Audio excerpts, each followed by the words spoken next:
Finalmente, vamos fazer a saída de resultados. Saída dos resultados. Caminhando aí já para a parte final do problema.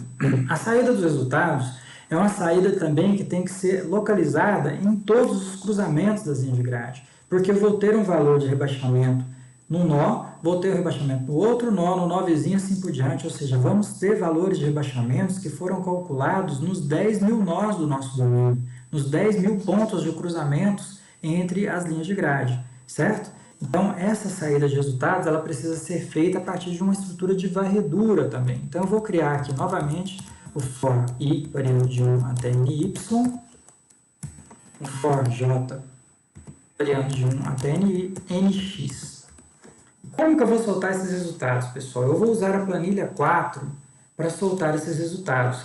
Eu vou soltar esses resultados da seguinte maneira, ó, como se cada célula fosse um nó no ponto de cruzamento das linhas de grade, tá? Então, eu vou soltar os resultados assim, ó, vou soltar aqui nessa parte da planilha 4, tá? De forma que cada célula vai representar um cruzamento, um nó, um ponto de cruzamento ali da linha de grade, certo? Então, vamos fazer assim, ó.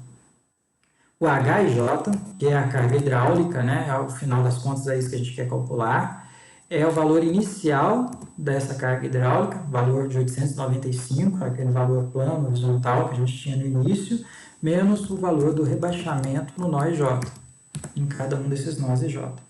E aí eu vou soltar o valor de H na planilha 4. Então eu vou escrever assim, ó, sheets 4 cells IJ, começando a partir da célula 1, linha 1, coluna 1, é igual a H e J. Certo, pessoal? Fecho os for. Primeiro o for de dentro, next J, depois o for de fora, next I. O nosso sub já está lá embaixo. Eu vou só puxá-lo aqui para cima para o nosso código ficar mais bonitinho, né? Não ficar muito feio com aquele sub lá embaixo. Salvar o nosso programa e rezar para que tudo dê certo. Certo? Vamos fazer a primeira depuração. Depurar, compilar. Não aconteceu nada, aparentemente não cometemos aí nenhum erro de sintaxe. Vamos executar o nosso programa. Olha, ele está rodando.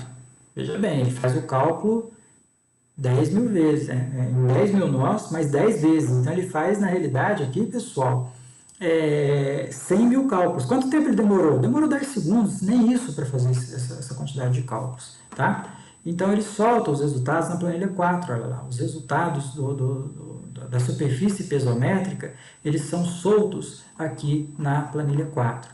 Esses resultados, eles foram colocados em forma de gráfico, um gráfico de superfície.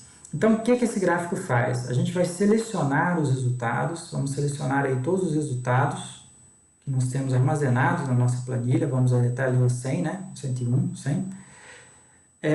E vamos construir um gráfico de superfície que é do próprio Excel. Então, como eu falei ontem, uma das vantagens de usar o VBA é que ele utiliza as ferramentas gráficas que já são do próprio Excel, tá? Então, vamos buscar ali até o número final, aí temos os 10 mil pontos, selecionamos tudo, vamos lá em inserir e vamos buscar tipo de gráfico aqui, ó. Vamos buscar aí os gráficos de superfície, vamos ver aqui.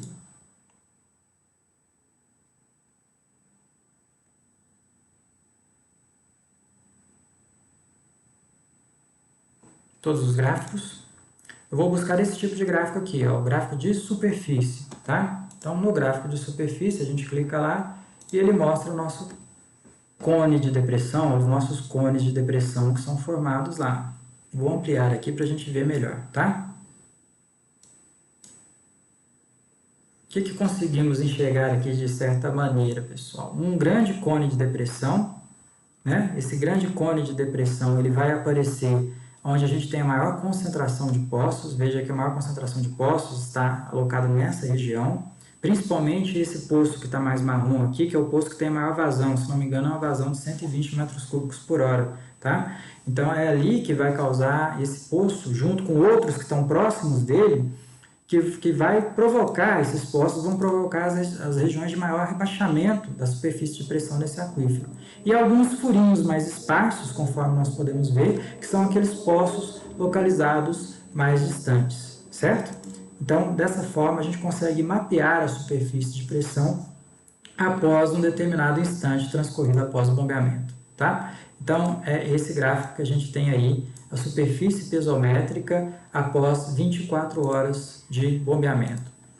Para finalizar, nós passamos um pouquinho de tempo, né? Mas para finalizar, vamos criar aquele botão que vai chamar a macro, né? Que vai chamar a nossa macro de cálculo aí da superfície piezométrica. Inserir. Vamos criar aqui de novo a caixa de texto, escrever calcular, formatar essa caixa de texto para ela ficar bonitinha, né? Matar aqui, colocar tudo alinhadinho, deixar a caixa de texto com cara de botão, formatar forma, formato 3D, colocar aí com forma de botão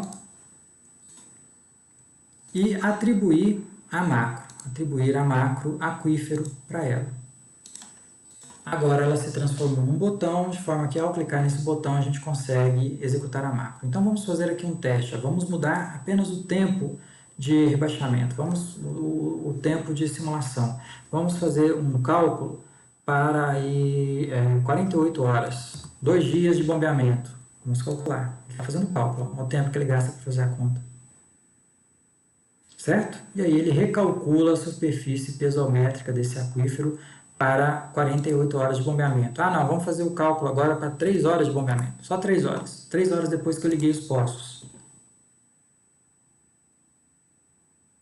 Ele recalcula a superfície piezométrica para 3 horas após o acionamento dos poços. Então veja que esse problema que nós resolvemos aqui, por ser o quarto problema nosso, né, foi um problema dos mais triviais, mas nós conseguimos utilizar as estruturas de armazenamento como vetores e como matrizes inseridas num problema prático, num problema real, tá?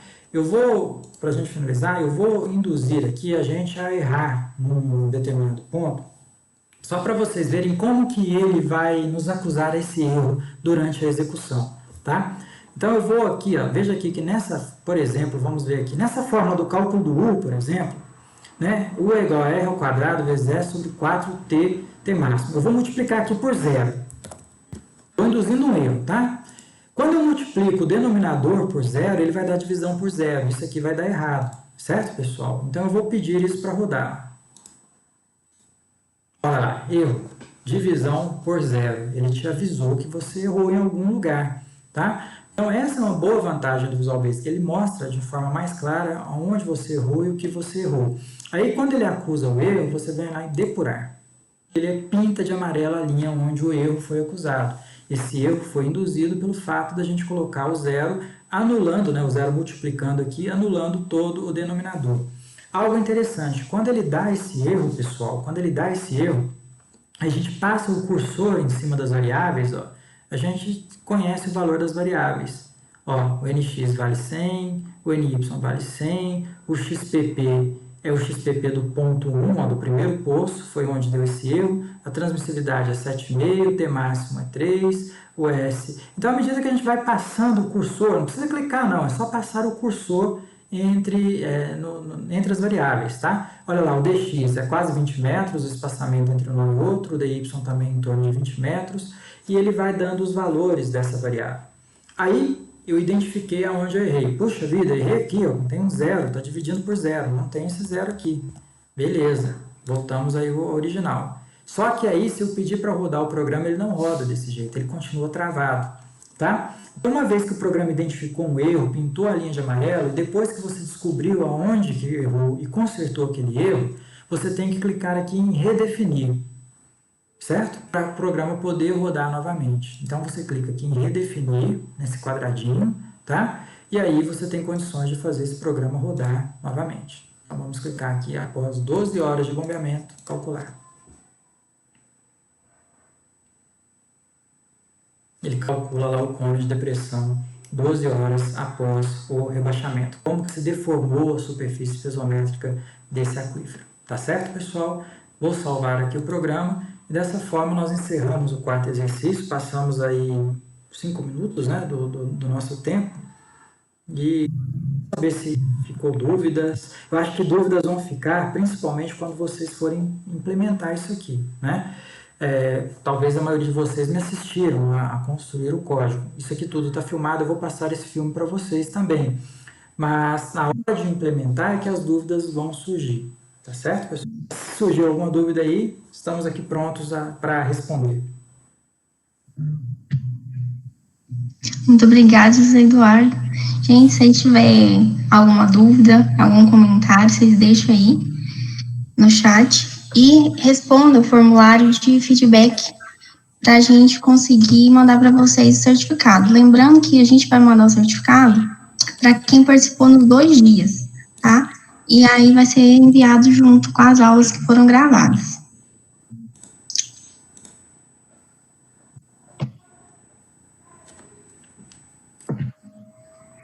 Ninguém tiver nenhuma dúvida, a gente pode encerrar, né?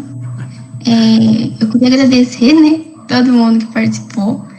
Vocês sigam a gente no Instagram, nas redes sociais, para vocês não ficarem de fora dos próximos eventos que a gente fizer.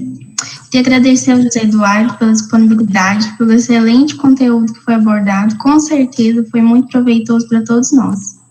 Tá certo, pessoal. Eu que agradeço também a oportunidade. É sempre bom conhecer pessoas novas, né? Pelo menos virtualmente, né? Estamos aí nos conhecendo, né? E gostei bastante aí de ministrar meu curso para vocês. Espero que ele seja de utilidade para vocês na vida prática. Uma linguagem de programação é quase como se fosse uma língua estrangeira, certo? Então a gente precisa praticar para não esquecer, né? Ou para aprender, né?